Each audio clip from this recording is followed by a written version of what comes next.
बिस्मिल्लाहिर्रहमानिर्रहीम। इय्याका नअबुदु व इय्याका नस्तईन। या अल्लाह तेरी ही इबादत करते हैं और तुझी से मदद मांगते हैं। हमने बचपन से मुग़ल बादशाह औरंगज़ेब आलमगीर का नाम बड़ा सुना। बड़ा नेक बादशाह था।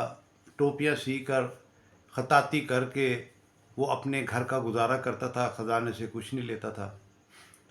और फिर ये भी है कि वो बड़ा रहम दिल था, लोगों की बड़ी मदद किया करता था। और फिर उसने उलमा की मदद से फ़तावे आलमगीरी, जिसको बहुत बड़ी शोहरत हासिल है, वो भी तसनीफ़ करवाया, मुरतब करवाया, और लोग उससे बड़े मुस्तफ़ीद हो रहे हैं।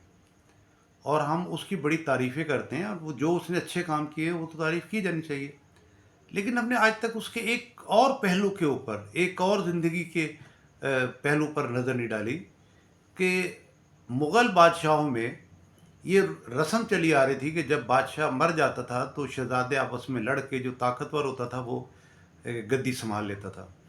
लेकिन वाहिद औरंगज़ेब आलमगीर ऐसा बादशाह है कि उसका बाप शाहजहाँ बीमार हुआ और उसने बादशाह को माज़ूल करके उसको जेल में डाल दिया और अपने भाई से लड़ाई लड़ी और उन्हें कत्ल कर दिया। अब आप ये देखें कि ये कौन सी शरीयत है कि सिर्फ़ इक़्तिदार हासिल करने के लिए भाइयों का कत्ल कर देना और इक़्तिदार हासिल करने के लिए अपने बाप को जेल में डाल देना। अल्लाह ताला कुरान पाक में कई जगह पर जहाँ पर अपनी किब्रियाई, अपनी बड़ाई का ज़िक्र करता है, फ़ौरन ही अगली आयत जो है वो वबिल वालिदैन एहसाना, यानी कि वालिदैन के साथ हुस्न सलूक और बेहतरीन रवैया अख्तियार करने का हुक्म देता है। अल्लाह ताला फरमाता है कि जिसका बाप नाराज़ है मैं भी उससे नाराज़ हूँ। और फिर जो माँ का नाफरमान है वो जन्नत में दाखिल नहीं हो सकता।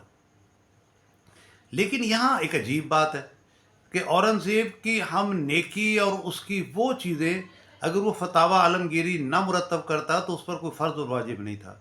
वो अगर टोपियाँ सी कर और किताबत करके कमाई ना करता और ख़जाने से एक मामूली सी रकम लेकर अपना गुजारा कर लेता, जब भी वो गुनहगार ना होता।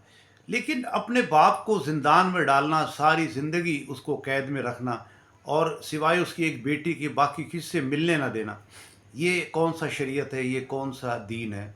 जबकि आप सल्लल्लाहु अलैहि वसल्लम ने फरमाया कि जो शख्स अगर मोहब्बत से अपने माँ बाप या किसी एक को देखेगा, उसको अल्लाह एक मकबूल हज का सवाब देगा। साहबा ने पूछा, जी अगर 2 दफ़ा देखे, 3 दफ़ा देखे? आप सल्लल्लाहु अलैहि वसल्लम ने फरमाया, अल्लाह के यहाँ ख़ज़ाने में कोई कमी नहीं है।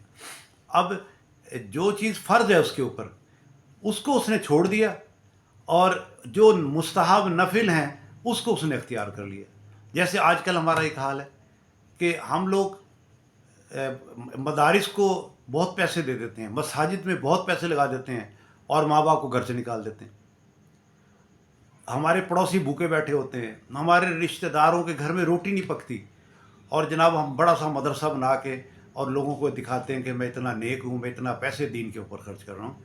अब मदरसा बनाना, मस्जिद बनाना किसी पर फ़र्ज़ और वाजिब नहीं है, लेकिन पड़ोसी को रोटी खिलाना, रिश्तेदार को रोटी खिलाना, माँ बाप की खिदमत करनी तो फ़र्ज़ों में आता है। तो यही हाल हमारा हिंदुस्तान के अंदर है कि हम लोग जो है वो असल से को छोड़कर और हम दूसरी तरफ जा रहे हैं। अल्लाह ताला हमें हिदायत नसीब फरमाए। माज़ी में मुसलमान जो है वो सबसे पहले फ़राइज़, वाजिबात, सुन्नतें और फिर वो मुस्तहबात और नफ़िल चीज़ों की तरफ जाया करते थे। अब हमने फ़राइज़ छोड़ दिए हैं, नमाज़ हम नहीं पढ़ते हैं। हम समझते हैं कि नमाज के बजाय मस्जिद में चंदा दे दो, और कुरान की को समझने की कोशिश नहीं करते, उसके बजाय मदरसे में फ़ंड दे दो।